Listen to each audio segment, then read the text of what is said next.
ডিরোজিও ও young Bengal movement. Henry Louis Derozio 1809 সালের 18 April Kolkata শহরে জন্মগ্রহণ করেন। হেনরি লুই ডিরোজিও কত সালে কলকাতা শহরে জন্মগ্রহণ করেন? 1809 সালে। 1809 সালে। কত তারিখে? 18 এপ্রিল। কোথায় জন্মগ্রহণ করে? কলকাতা। তার পিতা ছিলেন পর্তুগিজ, মা ছিলেন বাঙালি। হেনরি লুই ডিরোজিও তার পিতা কোথাকার ছিলেন? পিতা ছিল পর্তুগিজ, মা ছিলেন বাঙালি। ডিরোজিও ইংরেজি শিক্ষার স্কুল ডেভিড ডামডেন ধর্মতলা একাডেমিতে পড়ালেখা শুরু করেন। ডিরোজিও ইংরেজি শিক্ষার ইংরেজি শিক্ষার স্কুল ডেভিড ডামডের ধর্মতলা একাডেমিতে ধর্মতলা একাডেমিতে পড়ালেখা শুরু করেন। কে করেন? Henry Louis Derozio. এই শিক্ষকের আদর্শ ডিরোজিওকে তার শিশুকাল থেকে মৃত্যু পর্যন্ত প্রভাবিত করে রেখেছিল। বাঙালি যুব সমাজের মধ্যে আলোড়ন সৃষ্টিকারী ইয়াং বেঙ্গল আন্দোলনের প্রবক্তা। বাঙালি যুব সমাজের মধ্যে আলোড়ন সৃষ্টিকারী ইয়াং বেঙ্গল আন্দোলনের প্রবক্তা কে ছিল? বয়সে তরুণ হলেও তিনি ইতিহাস, ইংরেজি, সাহিত্য, দর্শন, গভীর জ্ঞানের অধিকারী ছিলেন।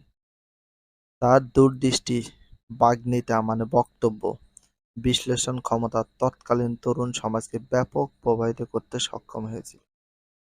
ব্যাপকভাবে। ইয়ং বেঙ্গল আন্দোলনের সদস্যরা দেশবাসীকে বারবারই একথাই বোঝাতে চেয়েছে যে তারা ব্রিটিশ কর্তৃক শাসিত শোষিত হচ্ছে। এ কারণে এই তরুণরা ভারতবাসীর স্বার্থবিরোধী সব কাজের ঘোর বিরোধিতা করেছে। যেমন প্রেস আইন, মরিশাসে ভারতীয় শ্রমিক রপ্তানি, ভারতবাসীর স্বার্থের প্রতি উদাসীন 1833 সালে চার্টার আইন এদের দ্বারা তীব্রভাবে সমালোচিত হয়েছে। প্রেস আইন, মরিশাসে ভারতীয় শ্রমিক রপ্তানি, ভারতবর্ষের স্বার্থের প্রতি উদাসীন হয়ে কত সালের দিকে? 1833 সালের দিকে চার্টার আইন এদের দ্বারা তীব্রভাবে সমালোচিত হয়েছে। কাদের দ্বারা? এই ইয়াং বেঙ্গল আন্দোলনের দ্বারা তীব্রভাবে সমালোচিত হয়েছে। তরুণ সমাজে পুরানো ধ্যান ধারণা পাল্টে দিতে ডিরোজিও কর্তৃক 1828 সালে প্রতিষ্ঠিত একাডেমি অ্যাসোসিয়েশন গুরুত্বপূর্ণ ভূমিকা রাখে। কত সালে? 1828 সালের দিকে। কত সালের দিকে? 1828 সালের দিকে প্রতিষ্ঠিত একাডেমি অ্যাসোসিয়েশন গুরুত্বপূর্ণ ভূমিকা রাখে। একাডেমিতে তরুণের এই শিক্ষা দেওয়া হয় যে যুক্তিহীন বিশ্বাস হলো মৃত্যুর সমান। যেইগুলোতে একাডেমি তরুণের এই শিক্ষা দেওয়া হয় যে যুক্তিহীন বিশ্বাস হলো মৃত্যুর সমান। যে বিষয় যুক্তি নেই সেটা মৃত্যুর সমানের সাথে তুলনা করেছে। নতুন চিন্তাধারার প্রভাবিত তরুণরা সনাতনপন্থী হিন্দু এবং গৌড়পন্থী খ্রিস্টানদের ধর্মবিশ্বাসে আঘাত হানে। ফলে এরা ডিরোজিও এবং তার একাডেমির সদস্যদের প্রতি ক্ষুব্ধ হয়। 1830 সালে ডিরোজিওর অনুপ্রেরণায় হিন্দু কলেজের ছাত্ররা পার্থেনন নামে একটি ইংরেজি সাপ্তাহিক পত্রিকা প্রকাশ করে। কত সালের দিকে? 1830 সালের দিকে। কত সালে? 1830 সালে। ডিরোজিওর অনুপ্রেরণায় হিন্দু কলেজের ছাত্ররা, কোন কলেজের? হিন্দু কলেজের ছাত্ররা পার্থেনন নামে একটি ইংরেজি সাপ্তাহিক পত্রিকা প্রকাশ করে।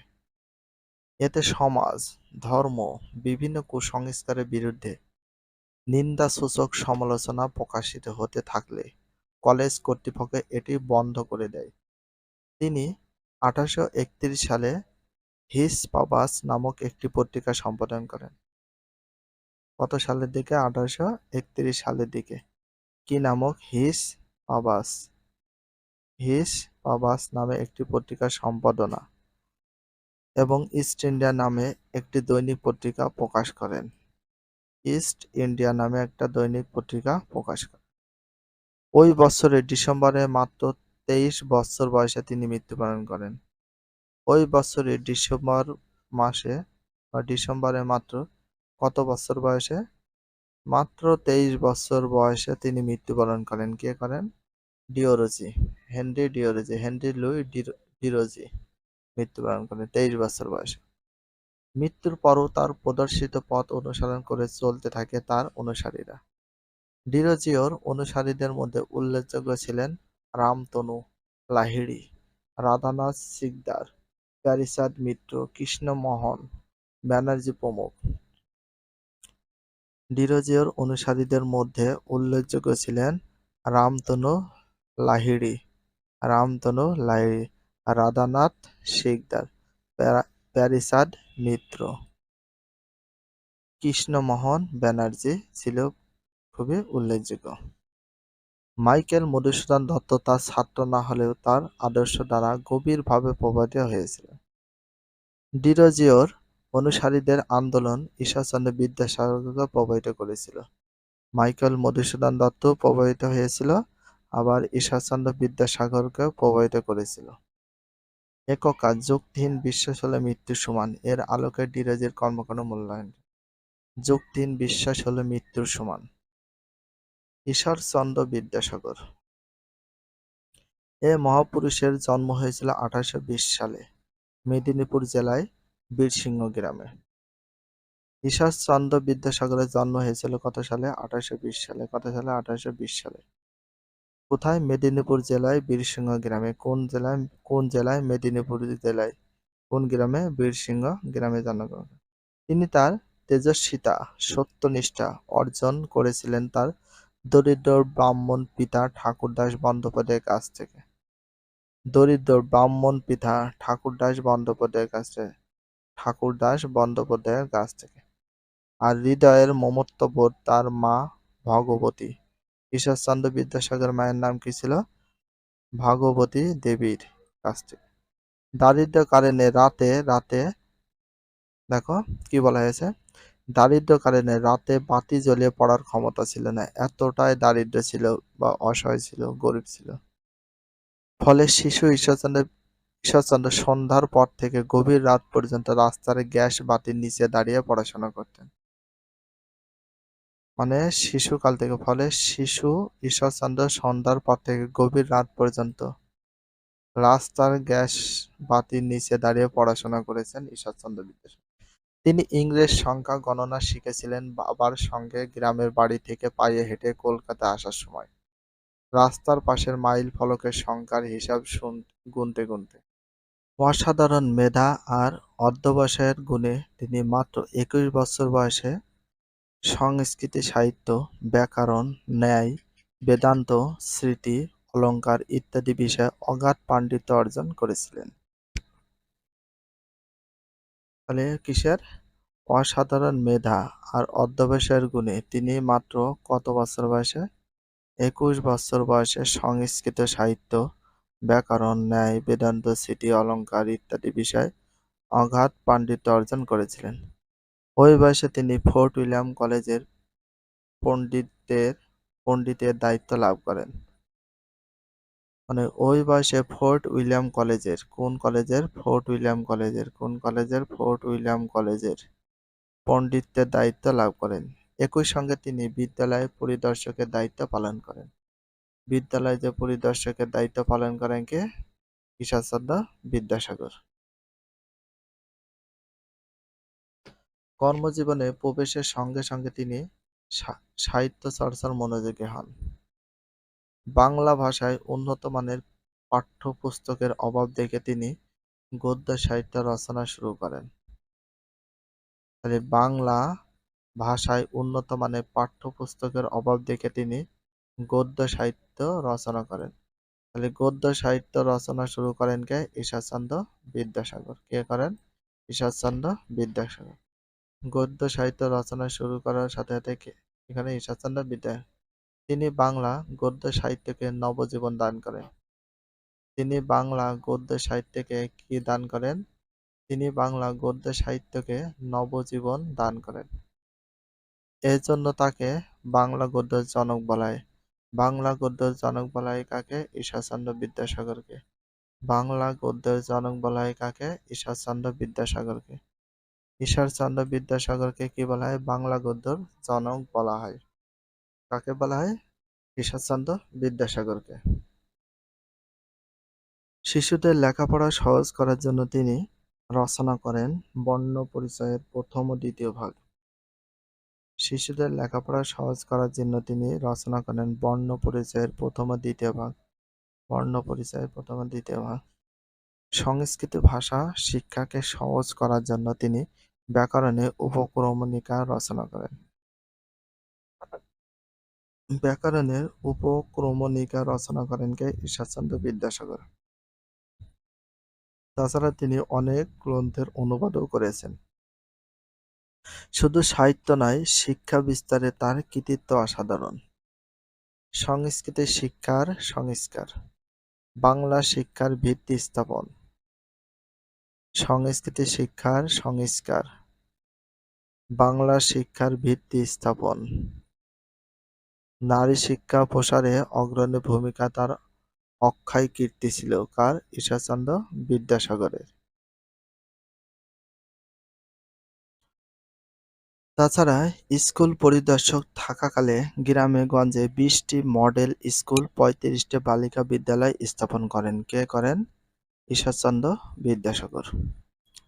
তাছাড়া স্কুল পরিদর্শক থাকাকালীন গ্রামগঞ্জে 20টি মডেল স্কুল, গ্রামগঞ্জে কয়টি মডেল স্কুল? 20টি মডেল স্কুল এবং 35টি বালিকা বিদ্যালয় স্থাপন করেন। কয়টি? 35টি বালিকা বিদ্যালয় স্থাপন করেন। Very very important, best of importance.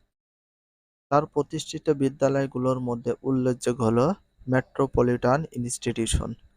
Metropolitan institution সবচেয়ে উল্লেখযোগ্য হচ্ছে। প্রতিষ্ঠিত বিদ্যালয়গুলোর মধ্যে উল্লেখযোগ্য হল মেট্রোপলিটন ইনস্টিটিউশন। এটি একটি বিদ্যাসাগর কলেজ নামে খ্যাত। কি নাম? বিদ্যাসাগর কলেজ নামে খ্যাত। Very very important. তিনি একজন সফল সমাজ সংস্কারক ছিলেন। তাহলে সফল সমাজ সংস্কারক হিসাবে কে ছিলেন? ঈশ্বরচন্দ্র বিদ্যাসাগর। কে ছিলেন? ঈশ্বরচন্দ্র বিদ্যাসাগর। তিনি কন্যা শিশু হত্যা, বাল্যবিবাহ প্রথার বিরুদ্ধে সংগ্রাম করেন। কন্যা শিশুকে হত্যা আর বাল্যবিবাহ প্রথার বিরুদ্ধে সংগ্রাম করেন। কে করেন? Ishwarchandra Vidyasagar. Very very importance. তিনি হিন্দু সমাজে বিধবা বিবাহের পক্ষে কঠোর অবস্থান নেন। তাহলে হিন্দু সমাজে বিধবা বিবাহ উচ্ছেদ করেন কে? Ishwarchandra Vidyasagar. Very very importance. তার নিরলস প্রচেষ্টার কারণে 1856 সালে গভর্নর জেনারেলের সম্মতিক্রমে বিধবা বিবাহ আইন পাস হয়। কত সালে বিধবা বিবাহ আইন পাস হয়? 1856 সালে। কত সালে? 1856 সালে।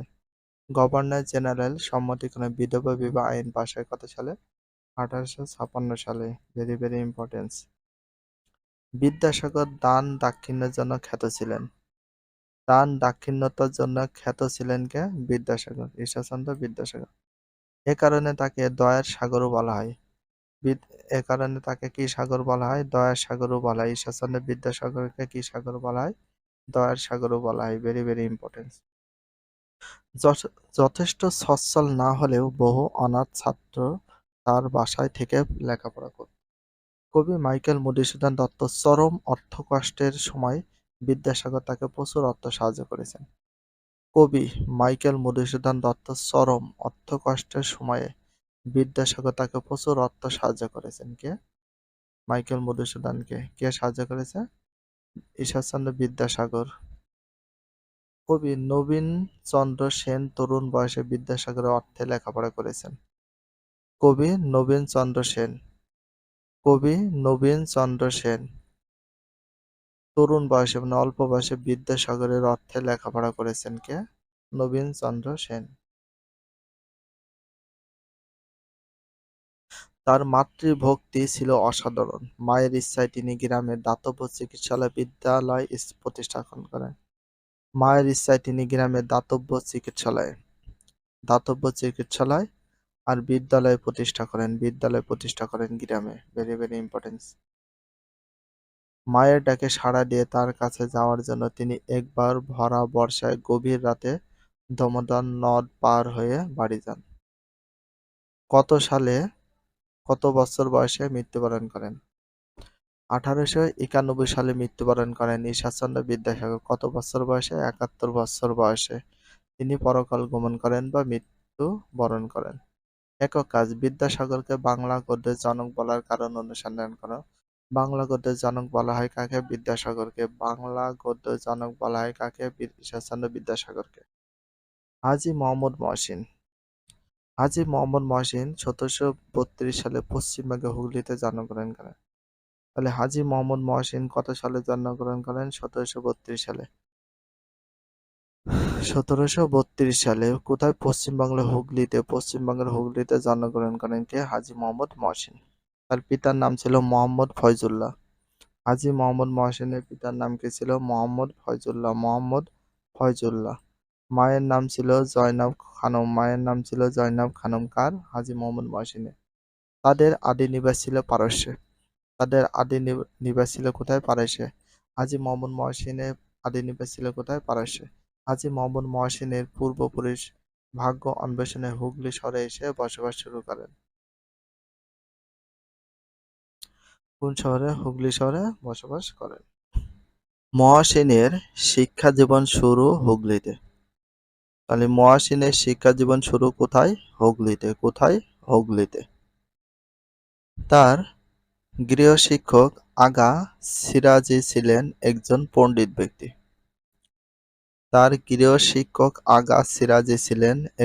কেমন ব্যক্তি? পণ্ডিত ব্যক্তি। তার গৃহশিক্ষক আগা সিরিজ ছিলেন একজন পণ্ডিত ব্যক্তি। তিনি তার কাছে আরবি, ফার্সি ভাষার শিক্ষা লাভ করেন। ভোলানাথ ওস্তাদ নামে একজন সঙ্গীতবিদের কাছে সঙ্গীত ও সেতারা বাজানো শেখেন। কার কাছ থেকে? একজন সঙ্গীতবিদের কাছে সঙ্গীত ও সেতারা বাজানো শেখেন। নাম কি? ভোলানাথের কাছ থেকে। ভোলানাথ। তার উচ্চ শিক্ষা শুরু হয় মুর্শিদাবাদে। হাজী মোহাম্মদ মহসিনের উচ্চ শিক্ষা শুরু হয় কোথায়? মুর্শিদাবাদে। পিতার মৃত্যুর পর তিনি হুগলি ফিরে আসেন এবং 1762 সালে দেশ ভ্রমণে বের হন। হাজী মোহাম্মদ মহসিন কত সালে দেশ ভ্রমণে বের হন? 1762 সালে। তিনি মক্কা মদিনা গমন করেন এবং পবিত্র হজ পালন করেন। তিনি মক্কা মদিনা গমন করেন এবং পবিত্র হজও পালন করেন। এই জন্য তাকে বলে হাজী মোহাম্মদ মহসিন। আরব, মিশর, পারস্য ভ্রমণ করে তিনি 27 বছর পর দেশে ফিরে আসেন। আরব দেশ, মিশর দেশ, পারস্য ভ্রমণ করে তিনি কত বছর পর দেশে ফিরে আসেন? 27 বছর পরে তিনি দেশে ফিরে আসেন। কত বছর পরে? 27 বছর পর দেশে ফিরে আসেন। আরবি, ফার্সি, উর্দু ও ইংরেজি এবং ইতিহাস ও বীজগণিতে তার অগাধ পাণ্ডিত্য ছিল। আরবিতে ছিল, ফার্সি, উর্দু, ইংরেজি এবং ইতিহাস, বীজগণিতে তার অগাধ পাণ্ডিত্য ছিল। তার কি ছিল? অগাধ পাণ্ডিত্য ছিল। 1803 সালে তার একমাত্র বোনের মৃত্যু হলে নিঃসন্তান বোনের বিশাল সম্পত্তির মালিক হন তিনি। কত সালের দিকে? 1803 সালের দিকে। কত সালের দিকে? 1803 সালে তার একমাত্র বোনের মৃত্যু হলে নিঃসন্তান বোনের বিশাল সম্পত্তির মালিক হন তিনি। কে? মানে 1803 সালে তার একমাত্র বোনের মৃত্যু হলে নিঃসন্তান বোনের কোনো সন্তান ছিল না, বিশাল সম্পত্তির মালিক হন কে? Haji Mohammad Mohsin. Very very important. তিনি অত্যন্ত সাধারণ জীবনযাপন করতেন। তখন বাংলার মুসলমানদের ছিল চরম দুর্দিন। অর্থ ব্যয় করে লেখাপড়ার ক্ষমতা তাদের ছিল না। তিনি তার সমুদায় অর্থ শিক্ষা বিস্তার, চিকিৎসা, দারিদ্র মানুষের জন্য ব্যয় করেন।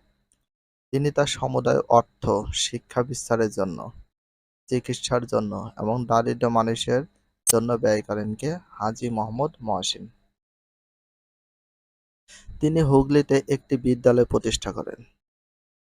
হাজী মোহাম্মদ মহসিন কোথায় একটি বিদ্যালয় প্রতিষ্ঠা করেন? হুগলিতে। ঢাকা, চট্টগ্রাম, যশোর প্রভৃতি স্থানের মাদ্রাসার উন্নতি সাধনের উদ্দেশ্যে প্রচুর অর্থ দান করেন। ঢাকা, তারপর চট্টগ্রাম, যশোর প্রভৃতি স্থানে মাদ্রাসার উন্নতি সাধনের উদ্দেশ্যে প্রচুর অর্থ দান করে। মৃত্যু ৬ বছর পূর্বে ১৮০৬ সালে একটি ফান্ড গঠন করে জনহিতকর কার্যে সমস্ত সম্পত্তি দান করেন। মৃত্যু ৬ বছর পূর্বে, তার মৃত্যুর কয় বছর পূর্বে? ৬ বছর পূর্বে। কত সালে? ১৮০৬ সালে। ১৮০৬ সালে একটি ফান্ড গঠন করে জনহিতকর কার্যে সমস্ত সম্পত্তি দান করেন। মহসিন ফান্ডের অর্থে তার মৃত্যুর পর ১৮৩৬ সালে হুগলি মহসিন ফান্ড, হুগলি দাতব্য চিকিৎসালয়, ১৮৪৮ সালে হুগলিতে ইমামবাড়া প্রতিষ্ঠিত হয়। মহসিন ফান্ডের অর্থে তার মৃত্যুর কত সালে? ১৮৩৬ সালে। কত সালে? ১৮৩৬ সালে হুগলি মহসিন ফান্ড, হুগলি দাতব্য চিকিৎসালয়, ১৮৪৮ সালে হুগলিতে ইমামবাড়া প্রতিষ্ঠিত হয়। কার ফান্ডে? হাজী মোহাম্মদ মহসিনী ফান্ডে। এছাড়া হুগলি, ঢাকা, চট্টগ্রাম, রাজশাহীতে মাদ্রাসা, ছাত্রাবাস প্রতিষ্ঠা করা হয়।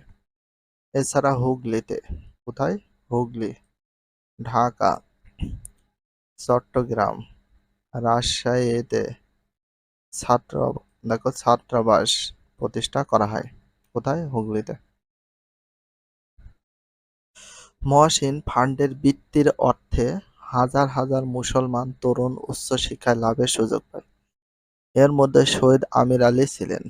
এভাবে তিনি তার মৃত্যুর পর বাঙালি মুসলমানদের জন্য শিক্ষার পথ সুগম করে যান। কে? হাজী মোহাম্মদ মহসিন। হাজী মোহাম্মদ মহসিনের যে কাহিনীটা তোমরা জানতে পারলে, দেখতে পেলে, এটা মূল কাহিনী কি আমরা সকলে বুঝতে পারলাম যে সে অল্প বয়স থেকে কিন্তু খুবই পাণ্ডিত্য ছিল আরবি, ফার্সি, ইংরেজি সব ভাষায়। এমনকি সে অনেক পণ্ডিতের কাছ থেকে সে সঙ্গীত শেখেন, সেতারা বাজানো শেখেন এবং তার বাবার মৃত্যু হলে এমনকি উচ্চ শিক্ষা শিক্ষিতের জন্য মুর্শিদাবাদে থাকেন। যখন তার বাবা মারা যায় হুগলিতে ফিরে আসেন। হুগলিতে ফিরে আসার পরে সে আবার মানে হজ করার জন্য অথবা পারস্য, তারপরে পারস্য যায়, মক্কা মদিনায় তাই হজ পালনের জন্য যায়, ঘুরে বেড়ায় যায়, ভ্রমণ করে আসেন। ২০-২৩ বছর বয়স পর্যন্ত সে কি করে আসেন? দেশে ফিরে আসে। ২৩ বছর পর সে আবার দেশে ফিরে আসে। তো দেশে ফিরে আসে যখন তার মৃত্যু হবে তার ৬ বছর পরে সে একটা ফান্ড গঠন করে যায়। ফান্ড গঠনের টাকা যত সম্পত্তি ছিল সব সম্পত্তি কি হয়? সে ফান্ডে জমা করে দেয়। বাট এত সম্পত্তির মালিক হওয়ার কারণ হচ্ছে তার তার নিঃসন্তান, তার বোন কোনো সন্তান ছিল না। সেই বোনের যত সম্পত্তি ছিল তার নামে রেখে যায়। আর মৃত্যুর ৬ বছর পূর্বে যে ফান্ডটা গঠন করে সে ফান্ডে গঠন করার পরে যখন তিনি মারা যান তারপর থেকে বিভিন্ন স্কুল, কলেজ, মাদ্রাসা এবং এগুলো প্রতিষ্ঠা করে সে টাকা দিয়ে এবং অনেক শিক্ষা বিস্তারের জন্য অনেক অসহায় মুসলমান তরুণ শিক্ষার্থীরা তারা লেখাপড়া করতে পারে সেসব প্রতিষ্ঠানে। দেখো এখানে ওই কথাগুলো বলা হয়েছে। মহসিন ফান্ডের বৃত্তির অর্থে হাজার হাজার মুসলমান তরুণ উচ্চশিক্ষা লাভের সুযোগ পায়। হ্যাঁ, এর মধ্যে শহীদ আমির আলী ছিলেন একজন। শহীদ আমির আলীর নাম শুনেছে সকলে। এভাবে তিনি তার মৃত্যুর পর বাঙালি মুসলমানদের জন্য শিক্ষার পথ সুগম করে যান। এই দানশীল বিদ্যানুরাগী মহাপুরুষ, দানশীল বলা হয় হাজী মোহাম্মদ মহসিনকে, বলা হয় কি দানশীলও বলা হয়। বিদ্যা অনুরাগী, বিদ্যার প্রতি লেখাপড়ার প্রতি তার খুবই আগ্রহ ছিল। মহাপুরুষ হাজী মোহাম্মদ মহসিন ১৮১২ সালে ২৯শে নভেম্বর ১৮১২ সালে ২৯শে নভেম্বর ১৮১২ সালে ২৯শে নভেম্বর হুগলিতে পরকাল গমন করেন। হুগলিতে পরকাল গমন করেন। কত সালে? 1812 সালে। কত তারিখে? 29শে নভেম্বর। কাজ জনহিতকর কাজে হাজী মোহাম্মদ মহসিনের অর্থ কোথায় কোথায় ব্যয় হয়েছে তার একটি তালিকা তৈরি কর।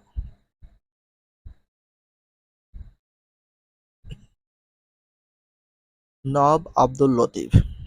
নওয়াব আব্দুল লতিফ। আব্দুল লতিফ 1828 সালে। আব্দুল লতিফ 1828 সালে ফরিদপুর জেলায় জন্মগ্রহণ করেন। আব্দুল লতিফ 1828 সালে কোথায় জন্মগ্রহণ করেন? ফরিদপুরে জন্মগ্রহণ করেন। ভেরি ভেরি ইম্পর্টেন্ট বা বেস্ট অফ ইম্পর্টেন্স। তাহলে আব্দুল লতিফ কত সালে জন্মগ্রহণ করেন? 1828 সালে। কোথায়? ফরিদপুর জেলায়। তিনি কলকাতা মাদ্রাসায় ইংরেজি শিক্ষা লাভ করেন। তিনি কলকাতা মাদ্রাসায় ইংরেজি শিক্ষা লাভ করেন। কোথায় ইংরেজি শিক্ষা লাভ করেন? কলকাতায়। কোথায়? মাদ্রাসায়। কোন প্রতিষ্ঠানে? মাদ্রাসায়। Very very importance. শিক্ষা জীবন শেষ করে তিনি প্রথমে ঢাকা কলেজিয়েট স্কুল এবং পরে কলকাতা মাদ্রাসা অধ্যাপনা করেন। মানে প্রথমে ঢাকা কলেজিয়েট স্কুলে শিক্ষকতা করেন এবং পরে কলকাতা মাদ্রাসায় অধ্যাপনা করেন। নওয়াব আব্দুল লতিফ। 1849 সালে তিনি ডেপুটি ম্যাজিস্ট্রেট পদে যোগদান করেন। কত সালে? 1849 সালে। কত সালে? 1849 সালে তিনি ডেপুটি ম্যাজিস্ট্রেটের পদে যোগদান করেন। কত সালে তাকে কলকাতা প্রেসিডেন্টের ম্যাজিস্ট্রেট পদে উন্নতি করা হয়? 1877 সালে। কত সালে?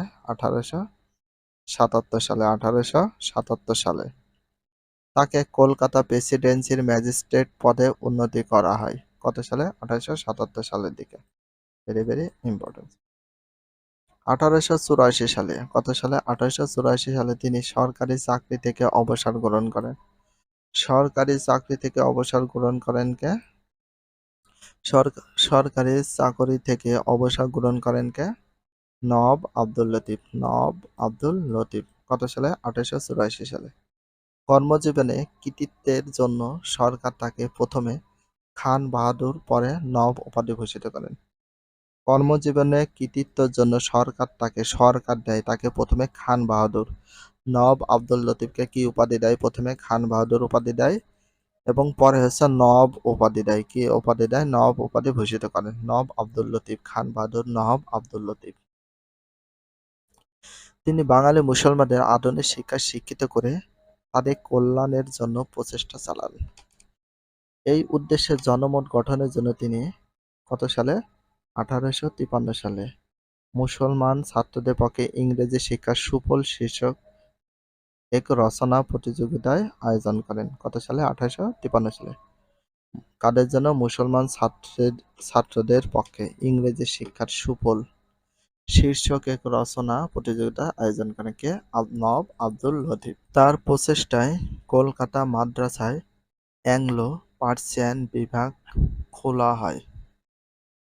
তার প্রচেষ্টায় কলকাতা মাদ্রাসায় অ্যাংলো পার্সিয়ান বিভাগ খোলা হয়।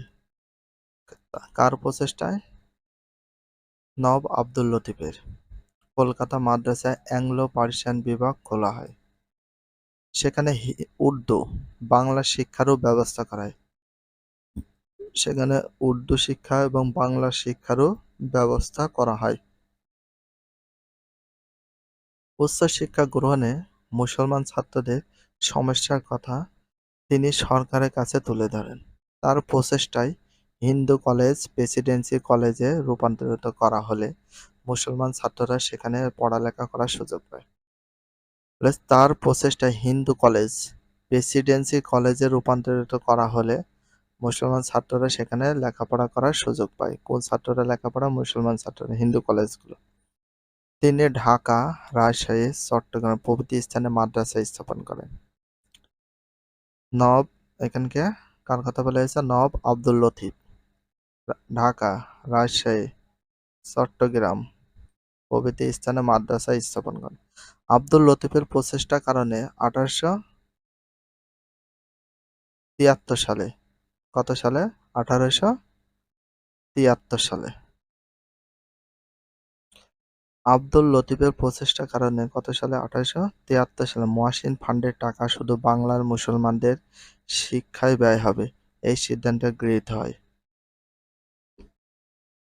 কার প্রচেষ্টায়? আব্দুল লতিফের প্রচেষ্টায়। আব্দুল লতিফের প্রচেষ্টায়। তার প্রতিষ্ঠিত মাদ্রাসাগুলোতে ধর্মীয় শিক্ষার পাশাপাশি ইংরেজি ও আধুনিক পাশ্চাত্য শিক্ষা চালু করা হয়। আব্দুল লতিফের উল্লেখযোগ্য কৃতিত্ব হচ্ছে 1863 সালে কলকাতায় প্রতিষ্ঠিত মোহামেডান লিটারেরি সোসাইটি এবং মুসলিম সাহিত্য সমাজ। আব্দুল লতিফের কৃতিত্ব হচ্ছে আব্দুল লতিফের কৃতিত্ব উল্লেখযোগ্য 1863 সালে, কত সালে? 1863 সালে। Very very important, best of important, খুব ইম্পর্টেন্ট, ভেরি ভেরি ইম্পর্টেন্ট। কলকাতায়, কোথায়? কলকাতায়, কোথায়? কলকাতায়। মোহামেডান মোহামেডান লিটারেরি সোসাইটি বা মুসলিম সাহিত্য সমাজ। মোহামেডান লিটারেরি সোসাইটি বা মুসলিম সাহিত্য সমাজ প্রতিষ্ঠিত হয় কত সালে? 1863 সালে। কে প্রতিষ্ঠিত করেন? নওয়াব আব্দুল লতিফ। কে করেন? Nawab Abdul Latif. Very very important.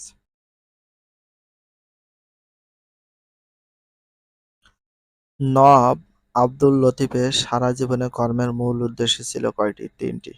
Nawab Abdul লতিফের কর্মের, দেখো কি বলা হয়েছে, নওয়াব আব্দুল লতিফের, এই যে নওয়াব আব্দুল লতিফের সারা জীবনের কর্মের মূল উদ্দেশ্য ছিল কয়টি? 3টি। তার মূল উদ্দেশ্য ছিল মোটে 3টি।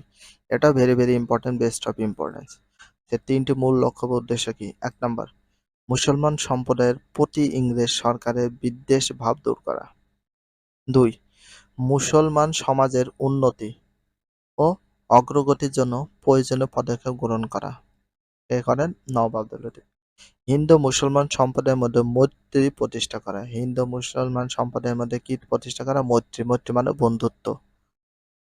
আর মুসলিম সমাজে উন্নতি ও অগ্রগতির জন্য প্রয়োজনীয় পদক্ষেপ নেবেন। মুসলিম সম্প্রদায়ের প্রতি ইংরেজ সরকারের বিদ্বেষ ভাব দূর করতে হবে। এই জন্য এই 3টি মূল উদ্দেশ্য প্রতিষ্ঠা করার চেষ্টা করে। একক কাজ, নওয়াব আব্দুল লতিফের কর্মের উদ্দেশ্য 3টি সংক্ষেপে লেখো। যে 3টি উদ্দেশ্য রয়েছে সেটা সংক্ষেপে তোমাদের লিখতে বলা হয়েছে। সৈয়দ আমির আলী, তিনি একজন বিখ্যাত ব্যক্তি ছিলেন, সুপরিচিত। সৈয়দ আমির আলী 19 শতকের শেষার্ধে বাংলার মুসলমান সমাজের নবজাগরণে যিনি সবচেয়ে গুরুত্বপূর্ণ অবদান রেখেছিলেন তিনি হলেন সৈয়দ আমির আলী।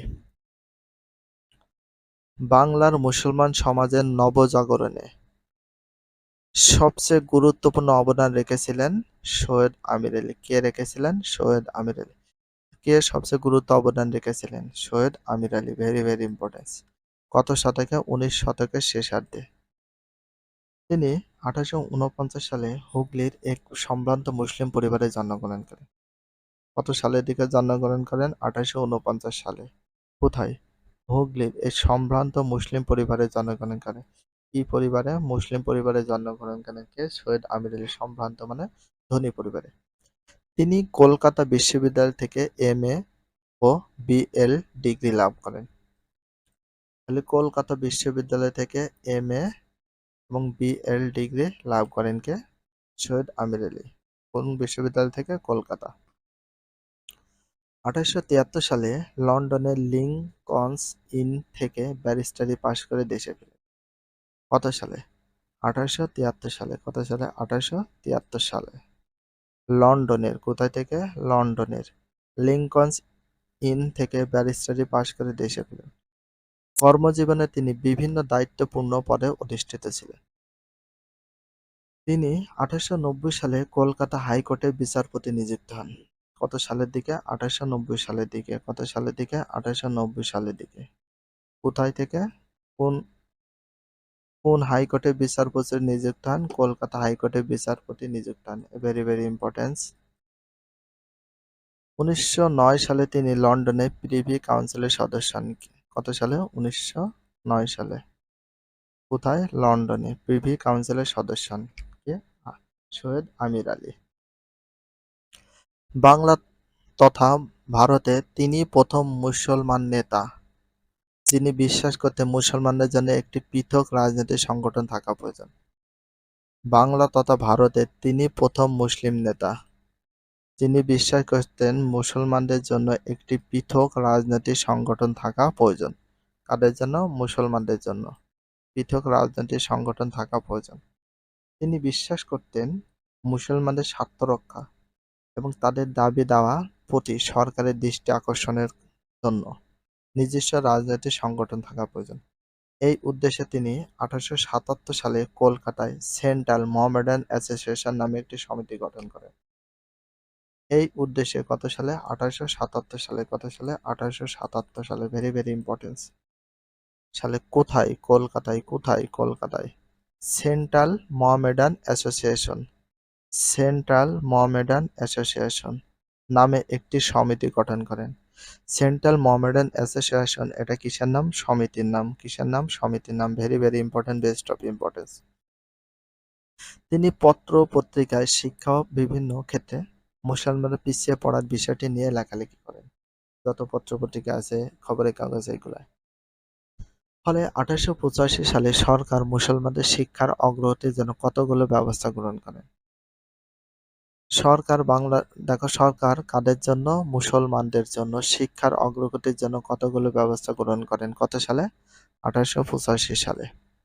এ কারণে তিনি 1884 সালে কলকাতায় মাদ্রাসা কলেজে পর্যায়ে ইংরেজি শিক্ষা। কত সালে থেকে? 1884 সালে থেকে কলকাতা মাদ্রাসা কলেজ পর্যায়ে ইংরেজি শিক্ষা। করাচিতে একটি কলেজ প্রতিষ্ঠায় উৎসাহিত করেন। কে? Syed Amir Ali. Very very importance. এবার আমি যে দুইটা এমসিকিউ দেখাবো বা এটা বেস্ট অফ ইম্পর্টেন্ট, খুবই ইম্পর্টেন্ট। তার বিখ্যাত দুইটি গ্রন্থ রয়েছে। সৈয়দ আমির আলী বিখ্যাত দুইটি গ্রন্থের নাম কি ছিল? Very very important. Syed Amir Ali বিখ্যাত গ্রন্থ কয়টি ছিল? দুইটি। তার ভিতরে কি ছিল? The spirit of Islam. Spelling সহ মেমোরাইজ করবা, বানান সহ মুখস্থ করবা। The spirit of Islam, a short history of Saracens. তো এটা মনে রাখার আমি একটু টেকনিক বলি। অনেকে মনে রাখতে পারে না এটা হচ্ছে সৈয়দ আমির আলী হবে না নওয়াব আব্দুল লতিফ হবে না কার হবে, কোন লেখকের। আমি একটু শর্ট বলি। সৈয়দ আমির আলী, তাই না? সৈয়দ এই দন্তেশ্বর সাথে মিল রেখে দেখবার দন্তের সাথে কি হয়? এস। এস আছে কিনা। দ্য স্পিরিট অফ ইসলাম, তার মানে এই এস এর সাথে মিল রেখে সৈয়দ আমির আলী কথাটা উল্লেখ করে মেমোরাইজ করবা। এ শর্ট হিস্টোরি অফ স্যারাসেন্স, দেখো এস আর এখানে এস যদি থাকে তাহলে ধরে নেবা এটা দন্তের সাথে সৈয়দ আমির আলীর কথা উল্লেখ করছে। এটা best of important, very very important, note down করে রাখবা। Best of important, best of important, very very importance, খুবই ইম্পর্টেন্স। ইসলাম ধর্মের বিজ্ঞানসম্মত ব্যাখ্যা ও ইসলামের অতীত গৌরবের কথা তুলে ধরা হয়েছে। তিনি বিশ্বাস করতেন আধুনিক ভারতের উন্নতির জন্য হিন্দু মুসলমান উভয় সম্প্রদায়ের একযোগে কাজ করা প্রয়োজন। তিনি 1906 সালে মুসলিম লীগ প্রতিষ্ঠাকে স্বাগত জানান। তাহলে মুসলিম লীগ প্রতিষ্ঠা হয় কত সালে? মুসলিম লীগ 1906 সালে। কত সালে? 1906 সালে। 1906 সালে মুসলিম লীগ প্রতিষ্ঠাকে স্বাগত জানান। 1912 সালে তিনি মুসলিম লীগের সভাপতি নির্বাচিত হন। তাহলে মুসলিম লীগের সভাপতি নির্বাচিত হন কে? সৈয়দ আমির আলী। কে? সৈয়দ আমির আলী। সৈয়দ আমির আলী নারী অধিকারের বিষয়ে সচেতন ছিলেন। নারী অধিকারের বিষয়ে সচেতন ছিলেন কে? সৈয়দ আমির আলী। কে ছিলেন? Syed Amir Ali. A very very importance, underline করে রাখো। কাজ, সৈয়দ আমির আলী মুসলমানদের অগ্রগতির জন্য কি কাজ করেছেন তার একটি তালিকা তৈরি করো। নবাব ফয়জুন্নেসা চৌধুরানী। নবাব ফয়জুন্নেসা চৌধুরানী সম্পর্কে আমরা জানব। নবাব ফয়জুন্নেসা চৌধুরানী ছিলেন নারী শিক্ষার একজন প্রবর্তক, সমাজসেবক ও লেখক। নারী শিক্ষার একজন প্রবর্তক, সমাজসেবক ও লেখক কে ছিলেন? Nawab Faizunnesa Choudhurani. Nawab Faizunnesa Choudhurani, very very important. এখানে নবাব ফয়জুন্নেসা চৌধুরানী ছিলেন কি ছিলেন? নারী শিক্ষার একজন প্রবর্তক ছিলেন, সমাজসেবক ছিলেন, লেখক ছিলেন। তিনি কুমিল্লার হোমনাবাদ পরগনার বর্তমান লাকসাম পশ্চিমাগাঁও 1834 সালে জন্মগ্রহণ করেন। নবাব ফয়জুন্নেসা চৌধুরানী কোথায় জন্মগ্রহণ করেন? কুমিল্লার হোমনাদ পরগনার বর্তমান লাকসাম, হোমনাথ পরগনা বর্তমানে লাকসাম পশ্চিমগাঁওয়ে 1834 সালে জন্মগ্রহণ করেন। তার পিতার নাম আহমদ আলী চৌধুরী ছিলেন হোমনাথ পশ্চিমগাঁওয়ের জমিদার। তার পিতার নাম হচ্ছে আহমদ আলী চৌধুরী। আহমদ আলী চৌধুরী ছিলেন হোমনাথ পশ্চিমগাঁওয়ের একজন জমিদার। হোমনা হোমনাবাদ পশ্চিমগাঁওয়ের জমিদার কে ছিলেন? আলী চৌধুরী, আহমদ আলী চৌধুরী। পারিবারিক পরিবেশে গৃহ শিক্ষকের তত্ত্বাবধানে তিনি শিক্ষা লাভ করেন। ফয়জুন্নেছা বাংলা ভাষা ছাড়াও আরবি, ফার্সি, উর্দু ভাষায় বিশেষ জ্ঞান অর্জন করেন। ফয়জুন্নেছা বাংলা ভাষা ছাড়াও আর কি কি ভাষা জ্ঞান অর্জন করেন? আরবি ভাষা, ফার্সি ভাষা, উর্দু ভাষা, এসব ভাষাগুলোতে কি করে জ্ঞান অর্জন করে থাকেন কে? ফয়জুন্নেছা। ফয়জুন্নেছা একজন বিচক্ষণ, কর্মদক্ষ, বুদ্ধিমতী নারী ছিলেন। ফয়জুন্নেছা একজন বিচক্ষণ, কর্মদক্ষ, বুদ্ধিমতী নারী ছিলেন। পিতার মৃত্যুর পর তিনি পশ্চিমগাঁয়ের জমিদারি লাভ করেন। মা আরাফাত নেছার মৃত্যুর পর মাতুল সম্পত্তির অধিকারী হয়ে তিনি বিশাল জমিদারি অধিকারী হন। কে? ফয়জুন্নেছা, নবাব ফয়জুন্নেছা। তিনি সফলভাবে এই জমিদারি পরিচালনা করে বিশেষ খ্যাতি লাভ করে। ফয়জুন্নেছা একজন প্রজা বৎসল জমিদার ছিলেন। ফয়জুন্নেছা একজন প্রজাবৎসল জমিদার ছিলেন। একজন প্রজাবৎসল জমিদার ছিলেন কে? ফয়জুন্নেছা। কে ছিলেন? ফয়জুন্নেছা। তিনি নারী শিক্ষা প্রসারের লক্ষ্যে 1973 সালে কুমিল্লায় এক বালিকা বিদ্যালয় স্থাপন করেন। তিনি নারী শিক্ষা প্রসারের লক্ষ্যে কত সালে কুমিল্লায় একটি বালিকা বিদ্যালয় স্থাপন করেন? কে? কত সালে? 1973 সালে। কত সালে? 1973 সালে। তিনি নারী শিক্ষা প্রসারের লক্ষ্যে কত সালে কুমিল্লায় একটি বালিকা বিদ্যালয় স্থাপন করেন? 1973 সালে। Very very important. এটি ভারত উপমহাদেশে বেসরকারিভাবে প্রতিষ্ঠিত নারী শিক্ষা প্রতিষ্ঠানের অন্যতম। কালক্রমে এটি একটি কলেজ রূপান্তরিত হয় এবং এর নামকরণ করা হয় নবাব ফয়জুন্নেছা কলেজ। এটি কলেজে রূপান্তর হয়, এর নামকরণ করা হয় নবাব ফয়জুন্নেছা কলেজ। নবাব ফয়জুন্নেছা কলেজ। দরিদ্র নারীদের চিকিৎসার জন্য তিনি নিজ গ্রামে একটি দাতব্য চিকিৎসালয় স্থাপন করেন। দারিদ্র নারীদের চিকিৎসার জন্য তিনি নিজ গ্রামে কি স্থাপন করেন? দাতব্য চিকিৎসালয় স্থাপন করেন। কে করেন? নবাব ফয়জুন্নেছা। তিনি ফয়জুন্নেছা জেনেনা হাসপাতাল নামে একটি চিকিৎসালয় স্থাপন করেন। ফয়জুন্নেছা কি নামে একটি হাসপাতাল স্থাপন করেন? ফয়জুন্নেছা জেনেনা হাসপাতাল নামে। ফয়জুন্নেছা জেনেনা একটা হাসপাতাল স্থাপন করেন। Very very important. এছাড়াও তিনি নিজ জমিদারি এলাকার বহু প্রাথমিক বিদ্যালয় স্থাপন করেছেন, মসজিদ, তারপর মাদ্রাসা ইত্যাদি নির্মাণে প্রচুর অর্থ ব্যয় করেন। কে? ফয়জুন্নেছা। যাতায়াতের সুবিধার জন্য রাস্তাঘাট নির্মাণ করেন, দিঘি, পুষ্করিণী খনন প্রভৃতি জনহিতকর কাজে তার অবদান রয়েছে। কি রয়েছে? গুরুত্বপূর্ণ অবদান রয়েছে। ফয়জুন্নেছার সৃজনশীল প্রতিভার দিকটি নিহিত আছে তার সাহিত্যকর্মে। তাহলে ফয়জুন্নেছার সৃজনশীল প্রতিভার দিকটি নিহিত আছে তার সাহিত্যকর্মে। তিনি আত্মজীবনীমূলক উপন্যাস, রূপজালাল ছাড়াও তত্ত্ব ও জাতীয় সঙ্গীত, সঙ্গীত সার, সঙ্গীত লহর নামক গ্রন্থ রচনা করেন।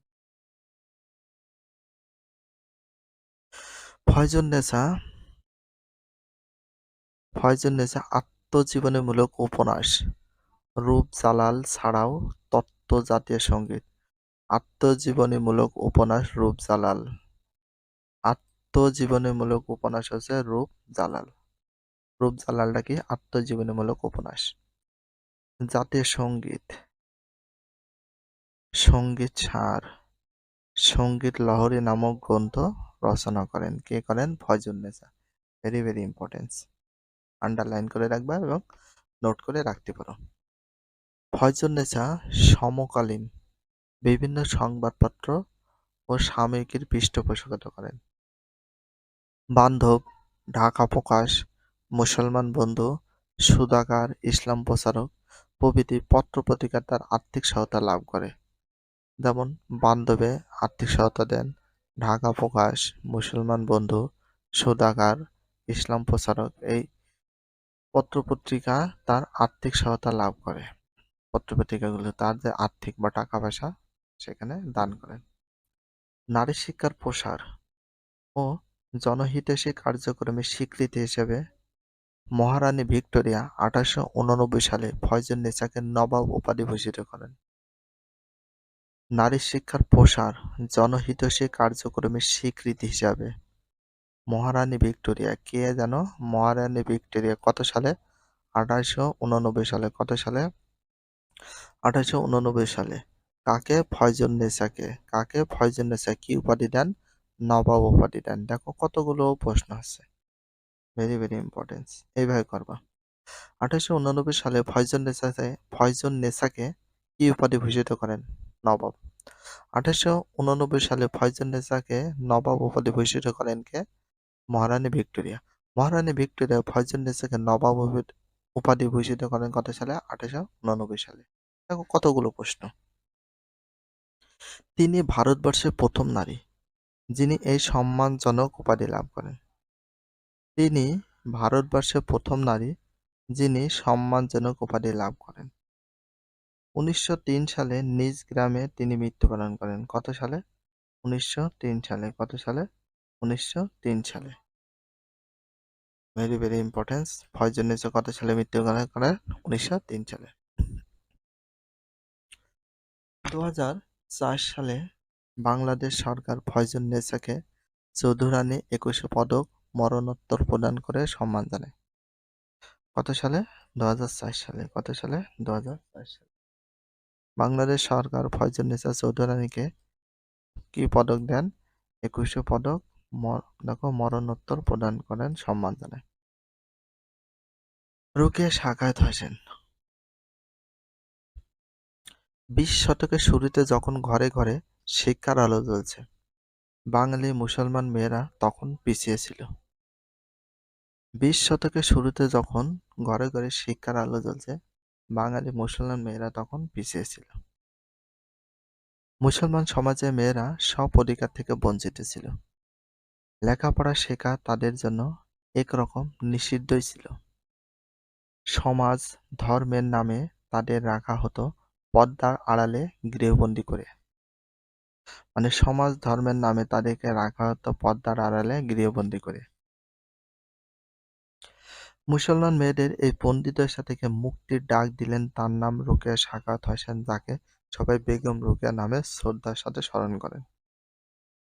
মুসলমান মেয়েদের এই বন্দিদশা থেকে মুক্তির ডাক দিয়েছিলেন কে? বেগম রোকেয়া সাখাওয়াত হোসেন। তার নাম রোকেয়া সাখাওয়াত হোসেন নামে সকলে ডাকেন।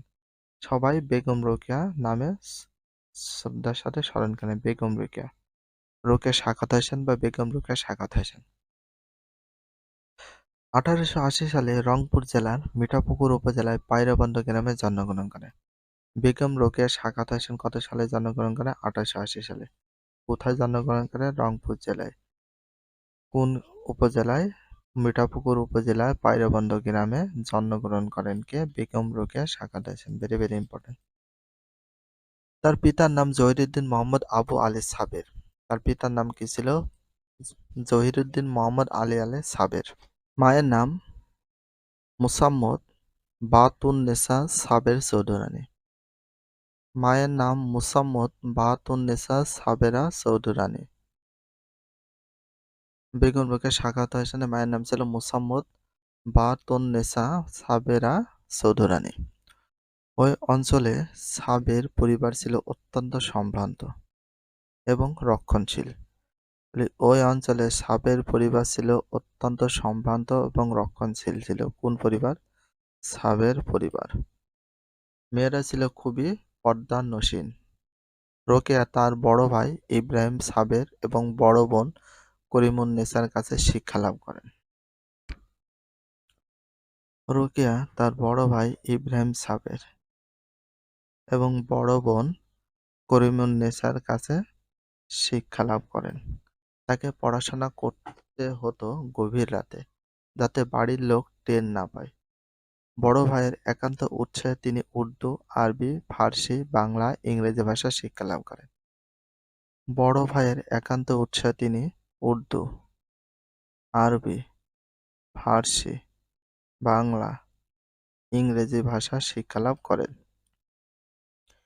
স্কুলে গিয়ে শিক্ষা গ্রহণ করা সম্ভব না হলেও তিনি বাংলা ভাষায় যথেষ্ট দক্ষতা অর্জন করেন। কিশোর বয়স থেকে তিনি সাহিত্য চর্চায় মনোনিবেশ করেন। সাহিত্য চর্চার বিষয়বস্তু ছিল নারী সমাজকে নিয়ে। সাহিত্য চর্চার বিষয়বস্তু ছিল কাকে নিয়ে? নারী সমাজকে নিয়ে। তিনি সমাজে কুসংস্কার, নারী সমাজে অবহেলা, বঞ্চনা, করুণ চিত্র নিজ চোখে দেখেছেন। তিনি সমাজে যেসব কুসংস্কার ছিল, নারী সমাজের অবহেলা, বঞ্চনার করুণ চিত্র নিজের চোখে দেখেছেন কে? বেগম রোকেয়া সাখাওয়াত হোসেন।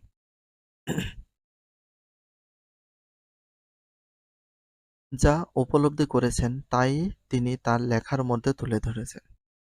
সমাজকে চোখে আঙুল দিয়ে দেখাতে চেয়েছেন নারীদের করুণ দশা, তাদের প্রতি বৈষম্যমূলক আচরণের নমুনা। আর অবরোধবাসিনী, পদ্মারাগ, মতিচুর, সুলতানা স্বপ্ন প্রভৃতি গ্রন্থে সে চিত্র ফুটে উঠেছে। বেগম রোকেয়া সাখাওয়াত হোসেনের গ্রন্থগুলোর ভিতরে রয়েছে অবরোধবাসিনী,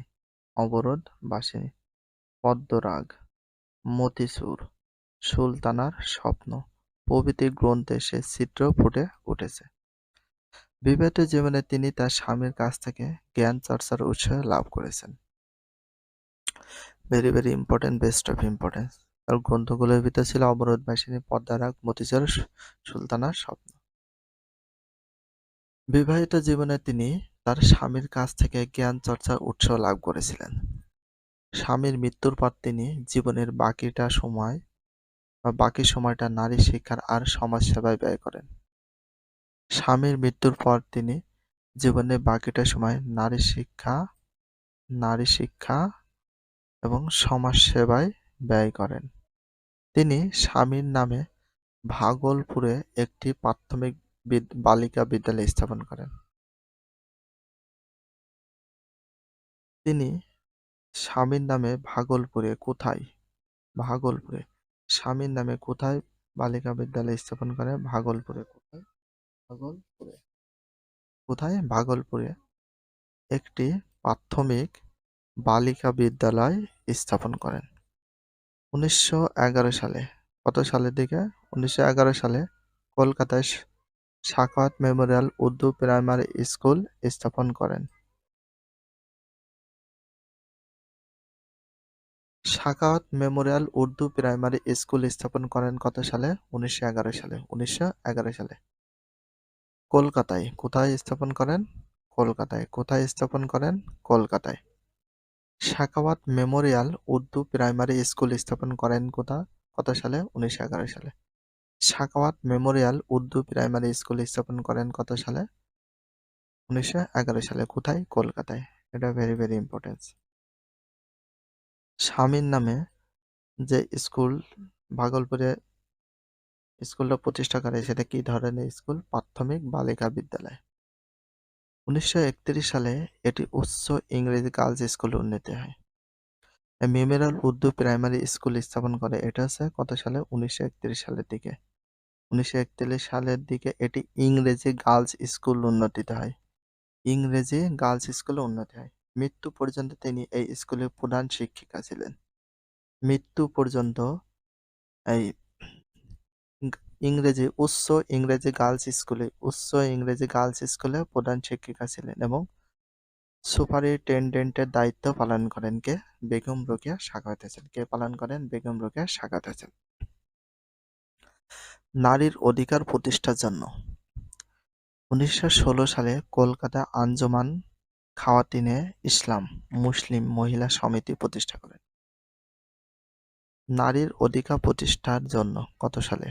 1916 সালে। নারীর অধিকার প্রতিষ্ঠার জন্য কত সালে? 1916 সালে। কোথায়? কলকাতায়। কোথায়? কলকাতায়। আঞ্জুমানা খাওয়াতিনে ইসলাম আঞ্জুমান খাওয়াতিনে ইসলাম মুসলিম মহিলা সমিতি প্রতিষ্ঠা করেন। কে করেন? মুসলিম মহিলা সমিতি প্রতিষ্ঠা করেন। আঞ্জুমান খাওয়াতিনে ইসলাম আঞ্জুমান খাওয়াতিনে ইসলাম বা মুসলিম মহিলা সমিতি প্রতিষ্ঠা করেন। কত সালে? 1916 সালে। Very very important. কে করেন? বেগম রোকেয়া সাখাতে আসেন নারীদের অধিকার প্রতিষ্ঠার জন্য। নারী শিক্ষা, কর্মসংস্থান, আইনগত অধিকার প্রতিষ্ঠা তার নেতৃত্বে সমিতি বলিষ্ঠ ভূমিকা রাখতে সক্ষম হয়। কত সালে এই মহাশী নারী কলকাতায় মৃত্যুবরণ করেন? 1932 সালে। কত সালে? 1932 সালে। কোথায় মৃত্যুবরণ করেন? কলকাতায়। কে? বেগম রোকেয়া সাখাওয়াত হোসেন। বেগম রোকেয়া সাখাওয়াত হোসেন কোথায় মৃত্যুবরণ করেন? কলকাতায়। কত সালে? 1932 সালে। একক কাজ, সমাজে নারীদের করুণ দশা উল্লেখ করে রোকেয়া যে বইগুলো লিখেছিলেন তার একটি তালিকা তৈরি করা। দলে কাজ, উপস্থিত বক্তৃতা, নবজাগরণ আন্দোলনের সংস্কারদের সম্পর্কে উপস্থিত বক্তৃতার আয়োজন করো, লটারির মাধ্যমে নির্বাচন করো। এখানে দুইটি এমসিকিউ আছে অনুশীলনী, দুটি এমসিকিউ আছে। এমসিকিউ দুটো আমরা সমাধান করে দেখি। প্রথমে বলা হয়েছে 1 নম্বর সংবাদ কৌমুদী। সংবাদ কৌমুদী পত্রিকার প্রকাশক কে ছিলেন? গ নাম্বার রাজা রামমোহন রায়। রাজা রামমোহন রায়। এটা কিন্তু ভেরি ভেরি ইম্পর্টেন্স, খুব ভালো করে পড়বা। 2 ফকির সন্ন্যাসীরা ইংরেজদের বিরুদ্ধে দীর্ঘ আন্দোলনে অবতীর্ণ হয় কারণ ইংরেজরা 1 নম্বর তাদের ডাকাত দস্যু মনে করত। তাদের ডাকাত দস্যু মনে করত কারা? ইংরেজরা। 2 তীর্থস্থান দর্শনের উপর কর আরোপ করত। তীর্থস্থান দর্শনের উপর কর আরোপ করত। 3 তাদের চলাফেরায় বাধা সৃষ্টি করত। তাদের চলাফেরায় বাধা সৃষ্টি করত। নিচের কোনটি সঠিক? ঘ 1 2 3 তিনটা সঠিক। উদ্দীপকটি পড়ো এবং 3 ও 4 নম্বর প্রশ্নের উত্তর দাও। সচেতন ও ধর্মীয় সুশিক্ষিত লোকের অভাবে রসুলপুর গ্রামের লোকজন নানা রকম কুসংস্কার ও অনৈসলামিক রীতিনীতি অভ্যস্ত হয়ে পড়ে। কুসংস্কারচ্ছন্ন এ অঞ্চলের মানুষদের সঠিক পথের সন্ধান দিতে এগিয়ে আসেন আবদুল্লাহ নামক একজন সচেতন ব্যক্তি। 3 কোনো ব্যক্তির জীবনের শিক্ষা কাজে লাগে আবদুল্লাহ কুসংস্কার মুক্ত সমাজ গঠনে এগিয়ে আসেন। ক হাজী শরীয়তুল্লাহ। হাজী শরীয়তুল্লাহ। 4 উক্ত ব্যক্তির আন্দোলনের ধরন ছিল কি? সামাজিক, ধর্মীয় ও রাজনৈতিক। সামাজিক, ধর্মীয় ও রাজনৈতিক। নিচের কোনটি সঠিক? ঘ 1 2 3। 1 2 3। এখানে টোটাল 2টা সৃজনশীল প্রশ্ন আছে। তো ফার্স্টে আমরা 1 নম্বরটা উত্তর করব। দেখো, সৃজনশীল প্রশ্ন 1, রূপপুর অঞ্চলের দরিদ্র কৃষকদের জীবনধারা সচ্ছল ছিল না। বিভিন্ন সিগারেট কোম্পানির লোকজন তাদের এই অসচ্ছল জীবনধারার সুযোগ নিয়ে তাদের চড়া সুদে অর্থ প্রদান করে অসম চুক্তির মাধ্যমে তামাক চাষে আগ্রহী করে তোলে। কৃষকদের প্রাপ্ত মূল্য উৎপাদনের খরচের তুলনায় কম হওয়ায় তামাক চাষির কোম্পানি রাহুগ্রাস থেকে বের হতে না পেরে প্রতিবাদী হয়ে ওঠে।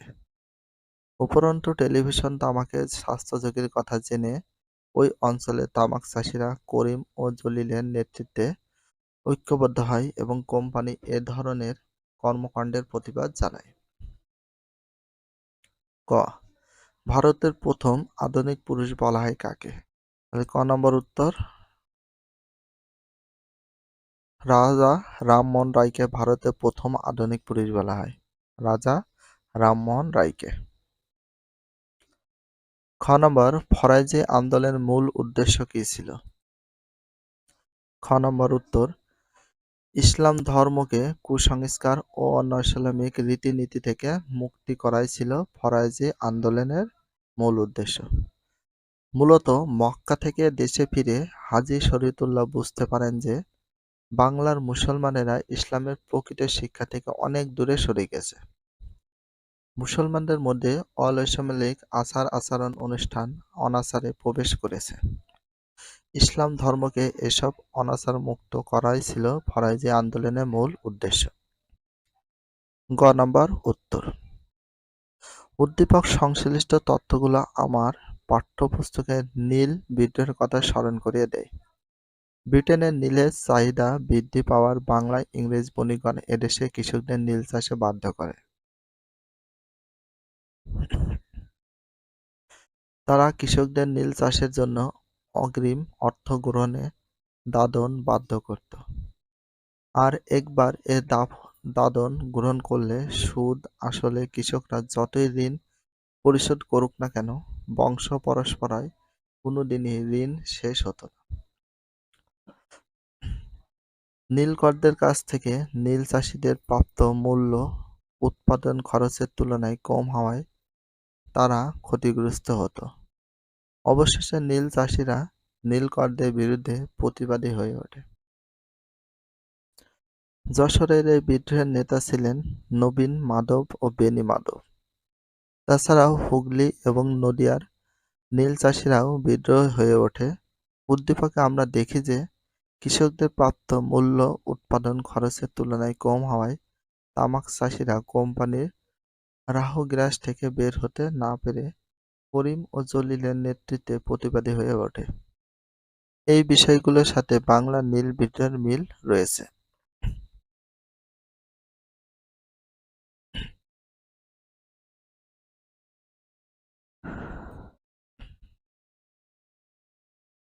তাহলে উদ্দীপকে সংশ্লিষ্ট তথ্যগুলো তোমার পাঠ্যপুস্তকে পঠিত কোন ঘটনা স্মরণ করিয়ে দেয়, সেটা নীল বিদ্রোহের কথা স্মরণ করিয়ে দেয়, সেটা তো দেখলে। এবার আমরা ঘ নম্বর প্রশ্নের উত্তরটা দেখব।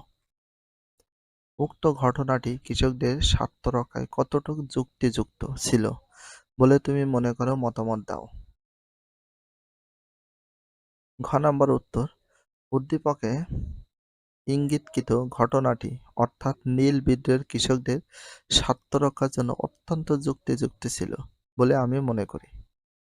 ব্রিটিশ কোম্পানির লোকজন এদেশে কৃষকদের নীল চাষে বাধ্য করত এবং নানা ধরনের নির্যাতন, শোষণ, অত্যাচার করত।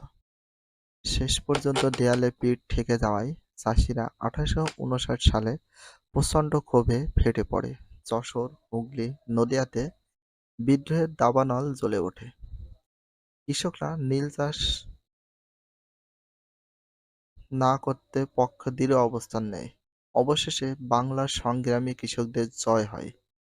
1861 সালে ব্রিটিশ সরকার ইন্ডিগো কমিশন গঠন করে। এ কমিশনের সুপারিশের উপর ভিত্তি করে নীল চাষক কৃষকদের ইচ্ছা অধীনে বলে ঘোষণা করা হয়।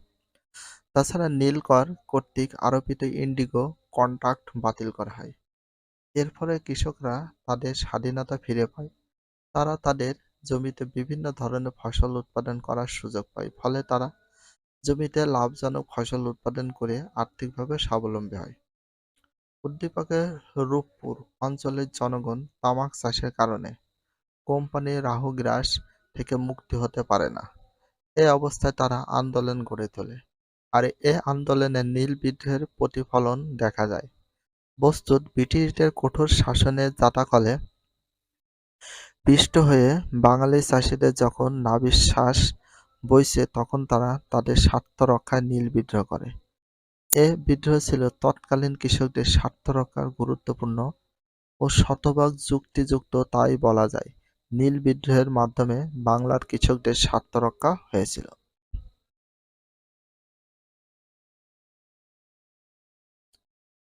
২ নম্বর সৃজনশীল প্রশ্নটা পড়ি। সুলতানপুর প্রত্যন্ত গ্রামাঞ্চল। এখানে নানা ধরনের সামাজিক কুসংস্কার বিরাজমান। এই গ্রামের মেয়েদের বাড়ির বাইরে যাওয়া নিষিদ্ধ ছিল। গ্রামের বয়োজ্যেষ্ঠ জামিলা বেগম মেয়েদের পড়ালেখা করতে বাধা দেন। মেয়েদের বাড়ির বাইরে বের হওয়াকে তিনি ধর্মীয় অনুশাসনের পরিপন্থী এবং গর্হিত কাজ মনে করতেন। ক নাম্বার, দ্য স্পিরিট অফ ইসলাম বইটির লেখক কে? দ্য স্পিরিট অফ ইসলাম বইটির লেখক কে? 2 নম্বর সৃজনশীল প্রশ্ন উত্তর। ক নম্বর উত্তর, দ্য স্পিরিট অফ ইসলাম বইটির লেখক সৈয়দ আমির আলী। সৈয়দ আমির আলী।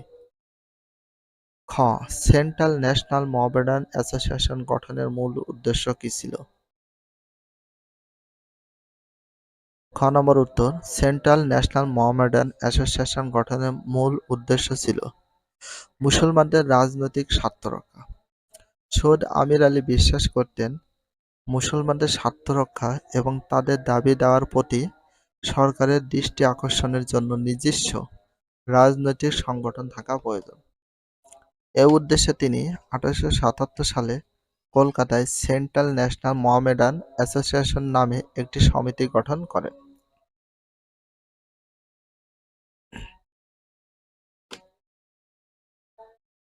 গ নম্বর কোশ্চেন, উদ্দীপকে জামিলা বেগমের চরিত্রের বিপরীত চিত্র পাঠ্যপুস্তকে পঠিত কোনো ময়াসীর জীবনের প্রতিফলিত হয়েছে, ব্যাখ্যা করো। গ নম্বর উত্তর, জামিলা বেগমের চরিত্রের বিপরীত চিত্র পাঠ্যপুস্তকের বেগম রোকেয়ার জীবন প্রতিফলিত হয়েছে। 20 শতকের শুরুতে যখন ঘরে ঘরে শিক্ষার আলো জ্বলছে, বাঙালি মুসলমান মেয়েরা তখন পিছিয়ে ছিল। তারা সব ধরনের অধিকার থেকে বঞ্চিত ছিল। মুসলমান মেয়েদের এই বন্দিদশা থেকে মুক্তি দেন বেগম রোকেয়া।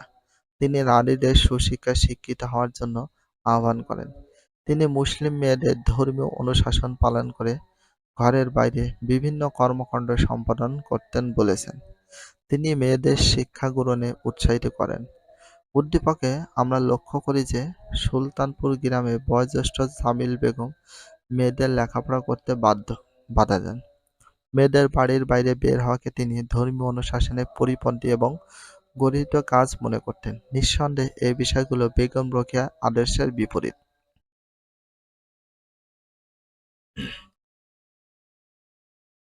ঘ নাম্বার, তুমি কি মনে করো বর্তমান নারী শিক্ষার অগ্রগতিতে উক্ত ময়াসীর অবদান অনস্বীকার্য? যুক্তি দাও। ঘ নম্বর উত্তর, হ্যাঁ, আমি মনে করি জামিলা বেগমের বিপরীত চরিত্র অর্থাৎ নারী জাগরণের অগ্রপথিক বেগম রোকেয়া অবদান বর্তমান নারী শিক্ষার অগ্রগতি অনস্বীকার্য। বেগম রোকেয়া বিংশ শতাব্দীর শুরুতে নারী শিক্ষার ক্ষেত্রে অন্যান্য ভূমিকা পালন করেন। তিনি নারী সমাজকে নিয়ে অনেক সাহিত্য রচনা করেন। তিনি সমাজে কুসংস্কার, নারী সমাজের অবহেলা, বন্যার করুণ চিত্র নিজ চোখে দেখেছেন। যা উপলব্ধি করেছেন তাই তিনি তার লেখার মাধ্যমে মধ্যে তুলে ধরেছেন। সমাজের চোখে আঙুল দিয়ে দেখাতে চেয়েছেন নারীদের করুণ দশা তাদের প্রতি বৈষম্যমূলক আচরণের নমুনা। তারা অবরোধবাসিনী, পদ্মারাগ, মতিচুর প্রভৃতি গ্রন্থে পুরুষ শাসিত সমাজের নারীর প্রতি বৈষম্য চিত্র ফুটে উঠেছে। এছাড়া তিনি নারী শিক্ষার উন্নয়নের জন্য ভাগলপুরে একটি প্রাথমিক বালিকা বিদ্যালয় স্থাপন করেন। তিনি 1911 সালে কলকাতায় সাকাত মেমোরিয়াল উর্দু প্রাইমারি স্কুল স্থাপন করেন, যা 1931 সালে উচ্চ ইংরেজি গার্লস স্কুল উন্নতিতে হয়। তারা এ প্রচেষ্টায় সমাজে নারী শিক্ষার বীজ রোপিত হয়। বস্তুত তিনি নারীদের বর্তমানে অবস্থানে আসার ক্ষেত্রে অসাধারণ ভূমিকা পালন করেছেন। তিনি বাঙালি মেয়েদের গৃহকোণে আবদ্ধ না থেকে বাইরে এসে বিভিন্ন কর্মকাণ্ড সম্পাদন করতে অনুরোধ করেন।